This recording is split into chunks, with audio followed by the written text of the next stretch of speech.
yang saya kasih sekalian. Cuaca baik, panas. Okay. Alright, hari ini hari mengundi biasa, hari penentuan 29 Ogos 2020. Bermula jam 8 pagi tadi, semua 12 pusat mengundi telah dibuka bagi pengundi yang layak mengundi di DUN N58 Slim untuk menunaikan tanggungjawab masing-masing bagi menentukan siapa bakal yang berhormat mewakili mereka di DUN Slim ini. Jadi bagi pihak polis, saya sendiri dan juga bersama-sama yang dihormati Datuk Ketua Polis Perak telah membuat pemantauan di beberapa buah sekolah atau pusat mengundi di bawah DUN Slim ini. Setakat pemantauan yang saya buat, saya dapati di awal waktu pembukaan pusat mengundi tadi antara jam 8 sehinggalah ke jam 11 pagi, didapati keadaan agak tenang, terkawal. Hanya berlaku beberapa kesesakan. Kesesakan maksud saya kesesakan lalu lintas lah, terutamanya di pusat mengundi jalan hadapan pusat mengundi sekolah Kuala Slim, pusat mengundi di Trolak Selatan dan juga pusat pengundi di sekolah Aminuddin Baki. Ini disebabkan kehadiran pengundi-pengundi yang datang untuk menunaikan tanggungjawab dan juga faktor jalan yang kecil, ya. Dan di Pekan Slim ni ialah pusat-pusat perniagaan yang beroperasi pada hari ini. Walau bagaimanapun dengan penugasan yang telah saya rancang, yang telah saya atur gerakkan bersama pasukan-pasukan trafik di poin-poin duty, kita dapat mengawal kesesakan lalu lintas yang berlaku pada tempoh yang saya sebutkan tadi. Jadi pada tempoh tengah hari membawa ke waktu sekarang, hasil pemantauan yang saya perolehi daripada pegawai-pegawai saya di lapangan, kita dapati momentum ataupun jumlah pengundi yang berada di pusat-pusat mengundi agak lengang. Jadi saya ingin menyeru kepada semua pengundi-pengundi yang berada di bawah DUN Slim ini untuk keluar mengundi. Kita ada lagi 1 jam setengah untuk menunaikan tanggungjawab kepada negara, ya.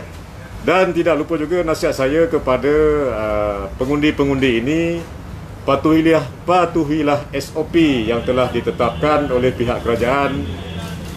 Pakai pelitup muka, di samping juga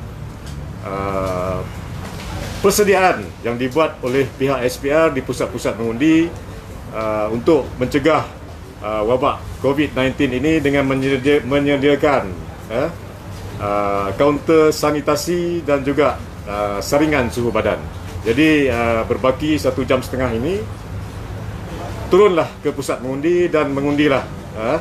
Tunaikan tanggungjawab tuan-tuan dan puan-puan. Okey,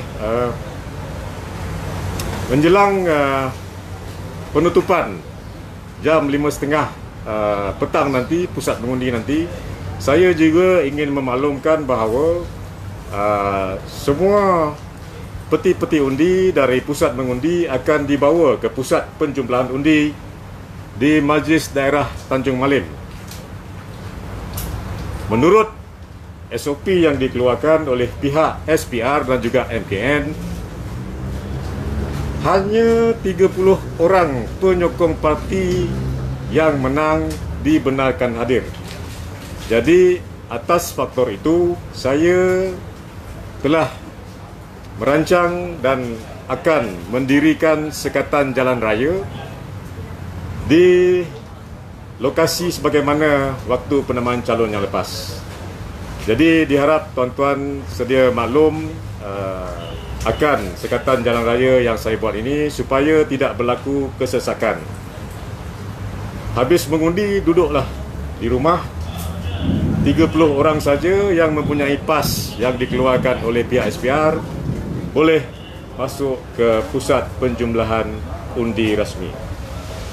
Jadi saya sekali lagi menasihatkan kepada penyokong-penyokong parti yang terlibat supaya tidak membuat sebarang perarakan meraihkan kemenangan, tidak membuat sebarang provokasi, tidak membuat apa juga tindakan yang boleh mengganggu ketenteraman, mengganggu gugat keselamatan di sini. Alright. Itu saja saya rasa saya nak sampaikan pada petang ini. Setakat ini keadaan di seluruh Dun Slim terkawal, tidak ada insiden-insiden yang saya boleh kata mengganggu gugat keselamatan di Dun Slim ini. Okey. Okey, sekatan jalan raya bergantung kepada situasi yang berlaku di dalam Dun Slim ini dan juga aliran trafik yang kita dapati, maklumlah, cuti panjang sehingga hari Isnin kita dapati agak sesak. Bukan saja di Dun Slim ini, di Slim River ini, tetapi juga di Tanjung Malin dan Berang. So, jam berapa saya akan dirikan sekatan jalan raya itu bergantung kepada situasi dan keadaan semasa. Okey. Sekatan akan buat di mana? Ini lokasi yang mana? Kalau saya nak sebut sekatan sama sebagaimana penentuan calon yang lepas, berdekatan dengan Susu keluar tol Berang dan juga berhampiran Shell Tanjung Malin. Kilometer sama kan? Kilometer sama. Kan kalau kita dapat tengok pagi tadi di pusat-pusat pengundian ada parti-parti yang cuba meraih undi. Adakah perkara itu melanggar mana-mana peraturan ataupun undang-undang yang ada? Baik. Sebenarnya di bawah Seksyen 26 Akta Kesalahan Pilihan Raya 1954, perkara-perkara ini sebenarnya sepatutnya dielakkan. Itu adalah satu kesalahan. Yang pertama saya sebut, kita telah diberi waktu untuk berkempen selama 14 hari bermula 15 Ogos sehinggalah malam tadi 11.59 malam. Okey. Apabila masuk hari mengundi 29 Ogos ini, tidak dibenarkan mana-mana calon atau ejen wakil calon atau ejen pilihan raya untuk mengadakan apa juga aktiviti kempen pilihan raya. Itu satu. Yang keduanya, di dalam jarak 50 meter dari pusat mengundi, tidak dibenarkan apa juga aktiviti-aktiviti meraih undi ini, memujuk, merayu supaya tidak menyokong atau menyokong dan sebagainya. Okey. Jadi tindakan kita pihak polis adalah berlandaskan Undang-Undang Akta Kesalahan Pilihan Raya 1954 dan juga atas nasihat pegawai Suruhanjaya Pilihan Raya yang sama-sama berada di pusat mengundi. Jadi kita sebenarnya pihak polis ni membantu pihak Suruhanjaya Pilihan Raya. Jadi laporan yang diterima berkaitan isu ini? Setakat ke jam ini belum ada apa-apa report yang pihak polis terima. Tuan, dimaafkan bagi tadi ada satu insiden apabila anggota polis di pusat undi menahan warga PAS yang memakai seluar pendek. Right. Untuk mereka masuk ke pusat pengundi. Alright. Okey, saya ingin jelaskan di sini sebagaimana yang saya sebutkan tadi, kita pihak polis membantu mengawal keselamatan di pusat mengundi. Termasuklah kawalan 50 meter di pagar pintu masuk pusat mengundi. Tetapi ingin saya tegaskan di sini, peranan pihak polis adalah hanya untuk membantu petugas-petugas SPR yang berada di semua pusat mengundi. Apa juga tindakan pihak polis adalah atas nasihat, atas panduan yang diberikan oleh pihak Suruhanjaya Pilihan Raya. Di pusat mengundi kuasanya adalah pada ketua tempat mengundi yang dilantik oleh SPR. Alright? Jadi adakah ketua pusat mengundi itu melarang kepada orang yang berseluar pendek, undi berseluar pendek masuk? Saya tak boleh komen lebih lanjut. Mungkin ada salah faham yang berlaku. Okey, tapi saya tetap menegaskan kita membantu di pusat mengundi. Alright. Okey, clear. Terima kasih. Right. Terima kasih dah. Alright.